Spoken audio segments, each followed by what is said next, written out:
Tik tai bėda yra, kad mes tą istoriją užmiršę visą esam.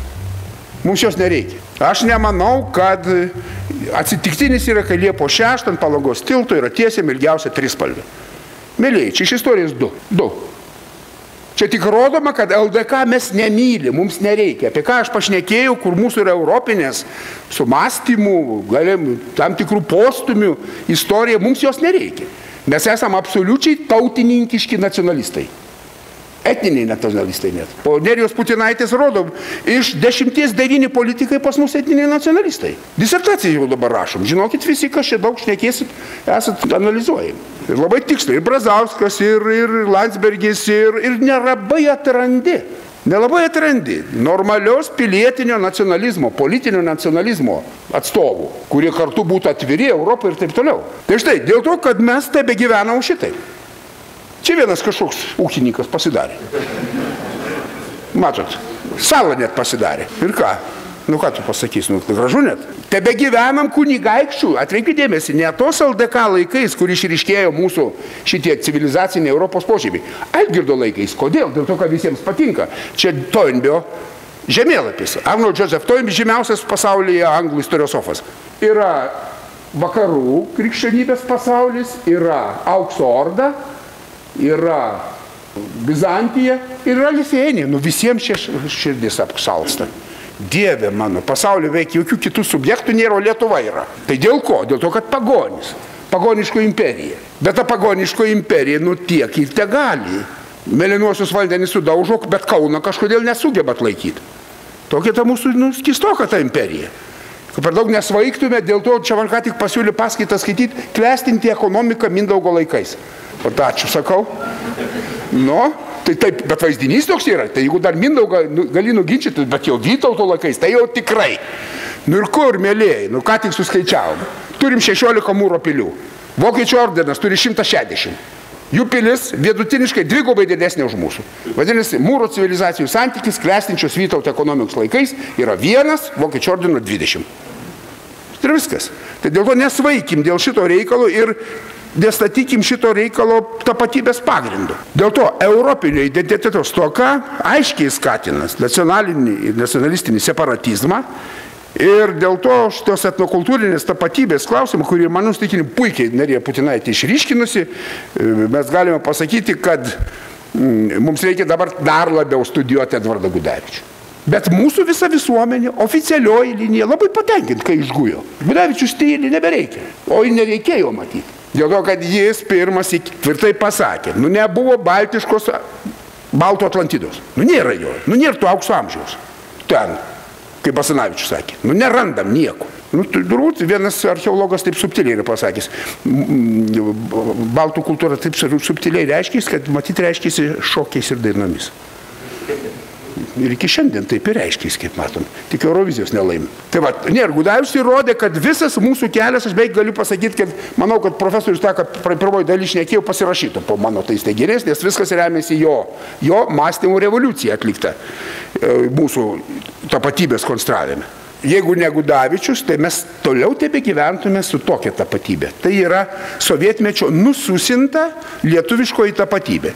Lietuviškoji tapatybė buvo susikūrusi su tuo imperijos ilgesiu, Smetonos laikais, bet ir buvo, paprastai Lenkai juokdavosi, kad lietuvių kultūra ir tapatybė yra Vytautas plus baudžiauninkų kultūra. Vytautas plus kaimiečiai. Nu, beveik tas pats, ką šiandien pasakytum. Vytautas atgimė, Vytautas plus duokim garo. Tai ir yra lietuviškoji tapatybė. Bet šiaip iš sovietmečio eina dar pamatiniai dalykai. Žodis būtinai zanavykiškas, joks kitas, vienas rajonas skandalas ant visos Lietuvos, ne? Ir Zanavykų kalbos komisija tikrina net Jogailą Morkūną, kaip jis kirčiuoja. Nesąmonė, nu nėra pasaulyje tokių kalbos komisijų. Tai jeigu kirčiavimas blogas, tai reiškia gal tarmė gera. Tai apsispręskim, ar mes už vieną kalbą, ar už tarmių įvairovę. Logiškai nesuderinami dalykai. Toliau. Žemė 100 kartą esam girdėję. Sodyba, ąžuolas, sūnus. Nu, kaimiečių ideologija. Šitokio ideologijų verslo negali būti, jo ir nebūna. Jeigu tai bus tapatybė, mūsų pamatinė. Žalgiris, galvoju, čia yra mūšistas? Ne. Žalgiris yra futbolo ir krepšinio komandos, kurios jau yra įkurtos Stalino laikais, draugijos, dėl to, kad ruošiamės kariauti su vakarais. Žalgiris yra Rytų, slavų tautų kova prieš vakarų popiežius ir panašiai. Kai kurie pusgaliai dabar šiandien tebe kartoja šitą teiginį. Kad čia yra Lietuvos kova su popiežium. Vaikina merginas. Baikim juokus. Tai Žalgiris, noriu pasakyti, yra, žiūrėk krepšinį, šnekėk lietuviškai, karts nuo karto, blin pasakydamas, turėk savo sodybą, dar geriau pirti ir esi lietuvis. Ir dar žydų klausimas, aš apie tai daug galėčiau šnekėti, žydai yra ne mūsiškiai, nes mes kiekvienas turim po vieną draugą, bet šiaip vokiečių okupacija geresnė, nes mūsų lietuvių nelikti, o žydus tiklėti. Žiūrėkite, dabar audrų yra dėl škirpos, dėl vėtros. Jie yra vokiečių kolaborantai, mėlyjei, tai ir faktas. Ar taip ar kitaip. Vokiečių okupacija yra tokia pati totalitarinis blogis, kaip ir sovietų. Ir čia daug galim šnekėti apie tai. Tiesą sakant, pašiurpint dar galiu pasakyti. Kai pasakiau, kad yra anekdotas tas dėl trijų. Žemė, sodyba, ąžuolo sūnus, ir dar voveraitės, galvos nusukimas ir žydo nušovimas. Čia žiauriai, tai skamba, atsiprašau, jeigu kas nors žaidžia tą, bet papasakoju istoriją. Visi sako, kad kuo čia dėti voveraitę? Suprantate, ne? Kažkokio kito klausimų nėra. Tai va, bet mano sūnus naktį mane prikėlė iš lovos, tėvai, sako, čia ne anekdotas. Ir skaitykim šitą. Lafo atsišaukimo, kovo 19. Išdavikams bus tik tuo metu dovanoti, jie tikrai rodys, kad likvidavo nors po vieną žydą. Šitame kontekste tie, kurie labai aštriai pasisakinėjo už Škirpą, iš jo biuro išeina šitas dokumentas, mylėjai. Net jeigu jis ne pats rašė, net jeigu jis falsifikavo, net jeigu sufalsifikuota buvo, ar provokacijai buvo, bet aišku, kad tai buvo ne KGB provokacija. 41 metais tas dokumentas buvo. Tai kodėl 25 metai mes nutylim šitą reikalą? Mes turim bandyti šitą mundurą, jeigu tai yra ir neteisybė, bet su Lafo dokumento antisemitizmas yra aiškus. Tai mes turim būti pasiruošę visais frontais, nu? O mes apie tai tyrim, nes mums tai labai nepatogu. Žiūrėkit, 6 paragrafas, jie jau dabar painformuokit žydus, kad jų likimas aiškus, todėl kad galite gal jau šiandien neždanis iš Lietuvos, kad nebūtų bereikalingų akių. Kur jie turi neždanis? Iš šitos teiginio nieks neginčia. Jis buvo iš Lafo dokumentų. Šitas sakinys yra kai kur skliausteliuose prirašytas, kai kur jo nėra. Tas bjaurusis sakinys, visiškas, tas pogrominis. O šitas sakinys nieks neginčia. Tai jie atsako į klausimą, kur žydai turi nešdinti. Kaip tas atrodo? Praktiškai, realiai, politiškai. Tai va, ar galimos 4Ž antinomijos? Manau, kad galimos ir jūsų čia visų ir humanitarų pastanga yra, įrodyti, kad mes turime romėnų kalbą, kad mes svajojom būti romėnais, kad mes svajojom rašyti lotyniškai nuo Mykolo Lietuvio laikų. Ir rašėm, ir knygų daug išėjo, kai kuriais momentais daugiau net negu lenkiškų. Mes turime savo gudų kalbą, Lietuvos metriką tą pačią. Nors jį ir su kirilica, bet jį pamažu perėdėjo šriftas į gotikinį ir renesansinį šriftą. Mes turėjome savo lenkų kalbą. Čia visi tie, kurie svaigsta, kad lenkų nutautėjo. Lietuva lenkai nutautino. Mėlėjai, mums sutautėti pirmiau reikėjo. Kaip gali nutautėti, jeigu nėra sutautėjęs? O Lietuva nėra sutautėjusi iki 16 amžiaus. Nėra tautos, yra valdinystė. Irgi daug galim šnekėti. Štai tokiam kontekste mūsų didikai nesulaukė lietuvių kalbos, nors jį darė pastangas. Atėjo dviguba V. O iš kur dviguba V? Iš Vytauto vardo. Vytautas pasirašydėjo su 2 dvigubom V. Čia visi patriotai lai mokinasi. Istorijas 2. Jeigu mastų kitaip. Dviguba V yra, tai lenkų kalba irgi mūsų kalba. Mūsiška kalba, o ne Karūnos kalba. Toliau, antra antinomija. Verslas. Pamažu Lietuvos įsisuka, ne vienoj kompanijoje sudaręs pranešimą tokį, kad verslas turi keisti kaimiečių psichologiją. Nes kitaip, jeigu nepakeis, tai tada verslas bus visada siekiama iš jo atimti, ką uždirbo ir perdalinti.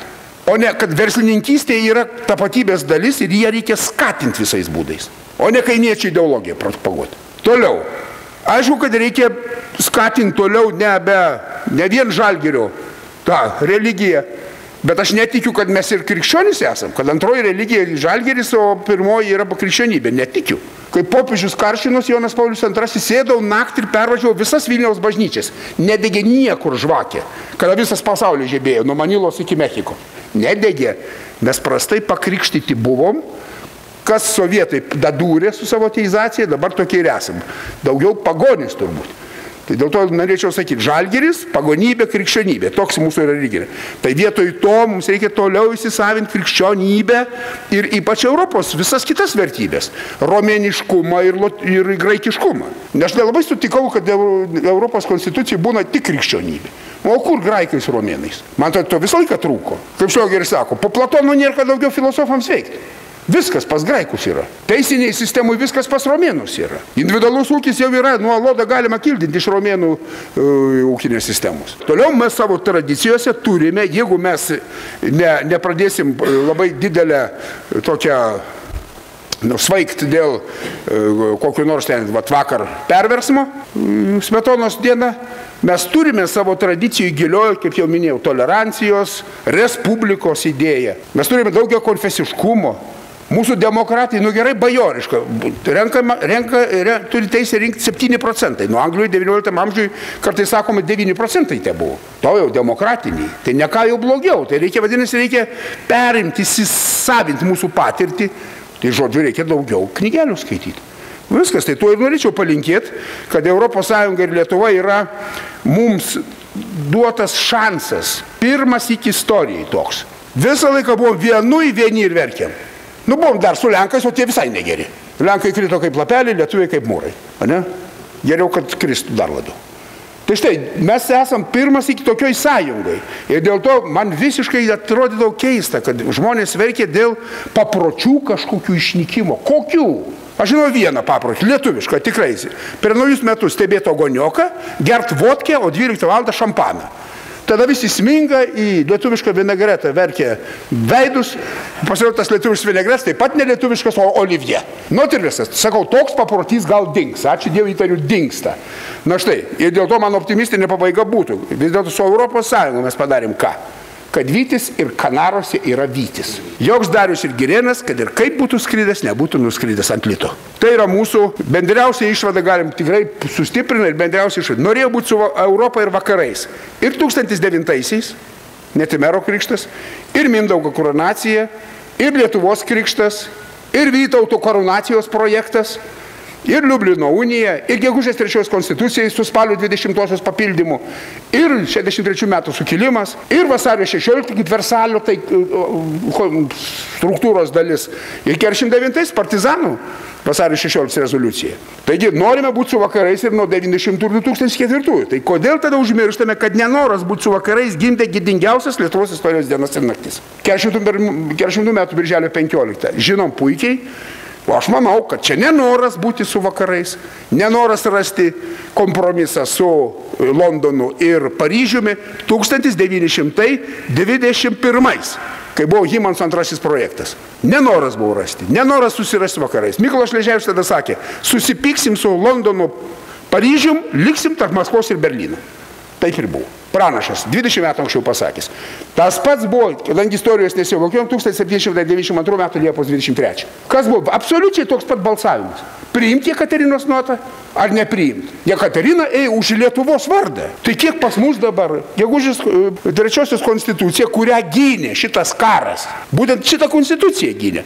Jos nėra apie šitą karą net lietuviškai Wikipedijos straipsnio. Padėkokime mūsų tautininkams. Jiems nereikia. Karas su Rusija negerai. Tada mes nežinom, kas siūlė priešintis. Kas žino tokius vardus kaip Ignacijus Potockis, Stanislavas Soltonas arba Kazimieras Nestoras Sapiega? Niekas nežino. Aš ką tik skaičiau pranešimą inovatyviausių Lietuvos mokyklų direktoriams. Ne viena ranka nepakilo. Tai štai jau. O 1700 ir mes svaikstam Lietuvos vardą naikinu. Tai gerai, kad naikino tą Lietuvos vardą. Nes Lietuvos vardas buvo susijęs su Jekaterinos padlaižiais. O ir viskas. O gegužės 3 konstitucijos vertimas buvo pirmas politinis dokumentas į lietuvių kalbą. Pirmas. Iki tol tik tai bažnytinės knygos, katekizmai, kas nors dar.